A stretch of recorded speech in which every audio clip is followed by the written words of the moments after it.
नमस्कार दोस्तों, बहुत बहुत स्वागत करता हूं आपका एक और नई वीडियो में। दोस्तों देखिए, सुबेक्स की बात करें हम। सुबेक्स में आपके लिए अब गिरावट का सिलसिला शुरू होता हुआ दिखाई दे रहा है। तो आपके मन में अभी होंगे कई सवाल, क्या अभी आपको इसे बाय करना चाहिए या फिर नहीं करना चाहिए, और बाय करें तो किस लेवल पे करें। क्या आप इसमें फंस चुके हैं? प्रमोटर की होल्डिंग जीरो क्यों है, और क्या ये सेफ है या नहीं है? तो किस तरह के हमें इसमें मल्टीबैगर रिटर्न मिल सकते हैं या फिर नहीं मिल सकते हैं, इन सारे सवालों के जवाब आपको इस वीडियो में मिलने वाले हैं। तो वीडियो को लास्ट तक जरूर देखिए, और अगर आपने चैनल को सब्सक्राइब नहीं किया तो चैनल को सब्सक्राइब करना नहीं भूलना। दोस्तों वीडियो पसंद आती है तो लाइक करना भी नहीं भूलना, दिल से एक लाइक बहुत मोटिवेट करता है। सुबेक्स में देखिए दोस्तों, अभी आपको लास्ट डे दिखाई दिया कि इसमें आपको गिरावट ही देखने के लिए मिली। अगर 5 दिनों का हम चार्ट निकालेंगे तो यहाँ से जो इसने अपना 52 वीक का हाई बनाया है, वहाँ से देखा जाए तो इसमें अब तक तकरीबन 14% से ज़्यादा गिरावट हो चुकी है। तो वहीं दोस्तों आप अगर देखें तो अभी 5 दिनों के अंदर ही आपको शेयर में लगभग 11 से 12% की तेजी भी दिखाई दे रही है। अब यहाँ पर एक मंथ के चार्ट में आप इस चीज़ को सिंपल समझ सकते हैं कि यहाँ से अगर देखें और यहाँ इस लेवल पे, तो लगभग 70% तक का प्रॉफिट यहाँ पर बन चुका है। और वहीं कुछ आपको इन पोजीशंस पे ये भी दिखाई देगा कि मार्केट में बड़ी बड़ी गिरावट आई, पर उन गिरावट्स में इसमें थोड़ी थोड़ी ही गिरावट हुई है, लेकिन यहाँ से अब आपको गिरावट देखने के लिए मिल रही है। तो ये गिरावट कब तक चलने वाली है? तो दोस्तों एक चीज़ आप सिंपल यहाँ से समझिएगा, चार्ट पैटर्न से यही चीज़ सीखने को मिलती है कि जब कोई भी शेयर आपके लिए 6 महीने के अंदर लगभग 200% तक का प्रॉफिट निकाल के दे दे, जो कि यहाँ टॉप लेवल पे आपको दिख जाएगा, तो वहां से प्रॉफिट बुकिंग होना कंपलसरी है। और ऑपरेटर्स वगैरह ऐसे शेयर्स में लगे रहते हैं जहां पर रिटेल इन्वेस्टर सबसे ज़्यादा, देखिए रिटेल इन्वेस्टर का सबसे ज़्यादा इंटरेस्ट जहां पे होता है, वहीं पर सबसे ज़्यादा एंटर करते हैं ऑपरेटर्स, जिससे कि उनका पैसा जल्द से जल्द डबल हो जाए। और ऑपरेटर्स शुरू के पॉइंट्स पे एंटर करते हैं, जैसे कि इस पॉइंट पे, जैसे कि इस पॉइंट पे, जिससे कि उन्हें यहां से जल्दी उनका पैसा डबल तिबल हो जाए और आपको वहां से नुकसान ही झेलना पड़े। तो एक चीज आप हमेशा याद रखिए कि आपको जब ये शेयर प्राइस ऐसे भागता हो तो एक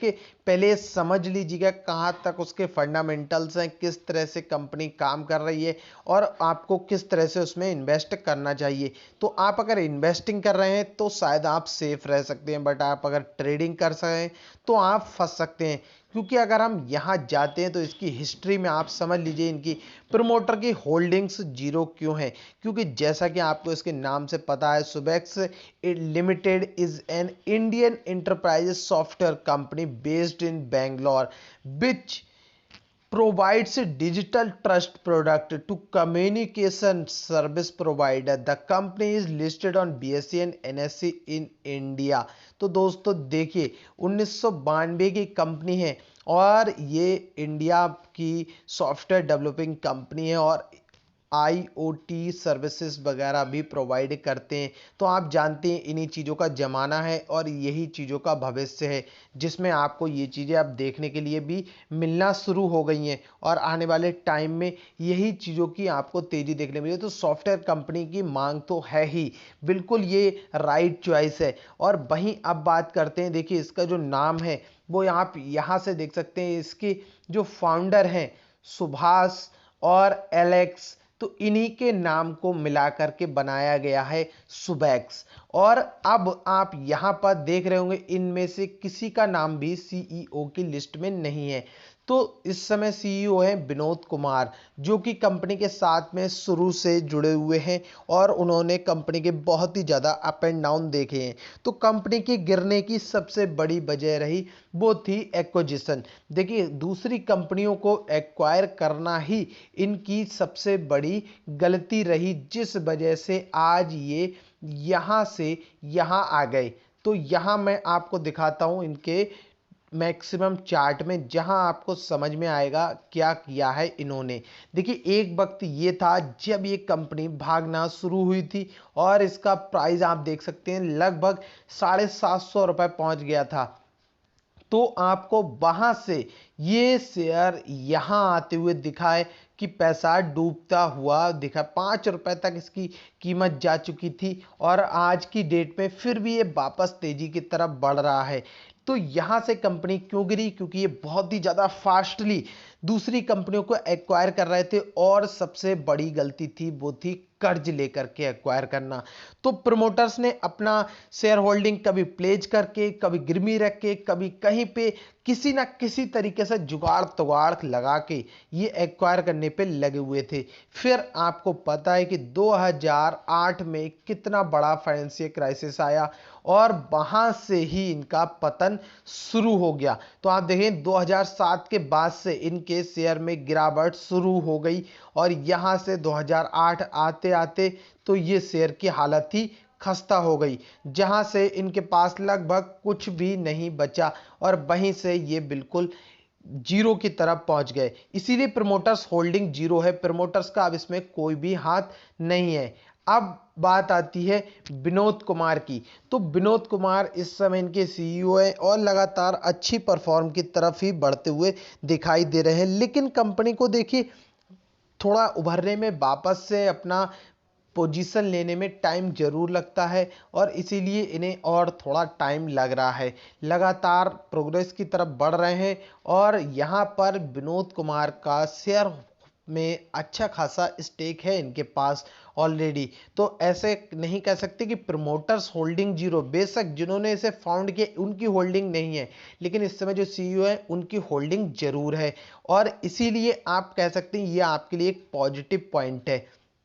तो यहीं से आप समझ सकते हैं, क्योंकि पब्लिक के जो सीईओ हैं वो अब पब्लिकली हैं, प्रमोटर्स नहीं है, इसलिए उनका नाम भी पब्लिक की लिस्ट में ही शामिल है। इसलिए यहाँ पर पब्लिक की शेयर होल्डिंग ही दिखाई देगी यहाँ पर।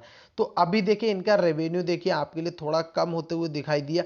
तो अभी जो है प्रॉफिट कंपनी को बहुत बड़ा नहीं हो रहा है और बहुत बड़ा कोई रेवेन्यू भी नहीं जनरेट हो रहा है, यहाँ से भी आप देख सकते हैं। लेकिन आप चार्ट से ये चीज तो आपको दिखाई दे रही होगी किस तरह से प्रोग्रेस की तरफ कंपनी बढ़ रही है। तो हाँ, एक चीज मैं ये कहना चाहूंगा कि इस समय जो इसका प्राइस है तो इसकी फाइनेंशियल कंडीशन के हिसाब से ये प्राइस बहुत ही ज्यादा ओवर वैल्यूड है। मतलब कि आप अभी इसमें इन्वेस्ट करने के लायक ये प्राइस नहीं है।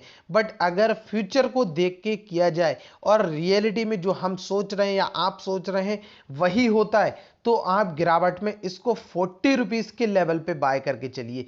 अभी आप इसमें थोड़ा सा शांत रहिए और अगर आपको इसमें वापस से थोड़ी तेजी बनती हुई नजर आए तो देखिए मार्केट में भी बहुत ज्यादा वॉलेटिलिटी है, उसका भी फायदा आप उठा सकते हैं। तो जब इसमें आपको ये गिरावट में मिले तब आप इसको बाय करके चलिए। अदरवाइज आपके पास है तो आप इसको सेल मत करिए, होल्ड कर लीजिए। और आपको ज्यादा नीचे जाते हुए मिले, जब आपको बहुत ज्यादा डर लगने लगे, आप वहां से अपने प्राइस को एवरेज करके चल लीजिए। और आप इसे लॉन्ग टर्म के लिए रखते हैं तो भी ये आपको मल्टीबैगर रिटर्न दे सकता है, क्योंकि कंपनी का पास्ट परफॉर्मेंस बहुत ही बेहतर है। बस कुछ गलतियों की वजह से आज ये यहां पर है, तो आने वाले कुछ टाइम में ये वापस से वहां भी पहुंच सकते हैं। लेकिन एक चीज ये जरूर है, यहां पर ऑपरेटर्स का गेम लगातार बना रहता है और ऑपरेटर्स इसी ताक में रहते हैं कैसे आप जैसे और ऐसे रिटेल इन्वेस्टर का पैसा अपनी जेब में डाला जाए, जो लोग पूरी तरीके से बातों को बिना समझे इन्वेस्ट करते हैं, जिन्हें पूरी तरह से इसकी हिस्ट्री भी नहीं मालूम होती और वो इसमें पैसा लगा देते हैं, तो फिर उन्हें लॉस ही उठाना पड़ेगा। तो दोस्तों अगर आपको वीडियो पसंद आई हो तो लाइक करना और वीडियो को लास्ट तक देखने के लिए आपका बहुत बहुत धन्यवाद।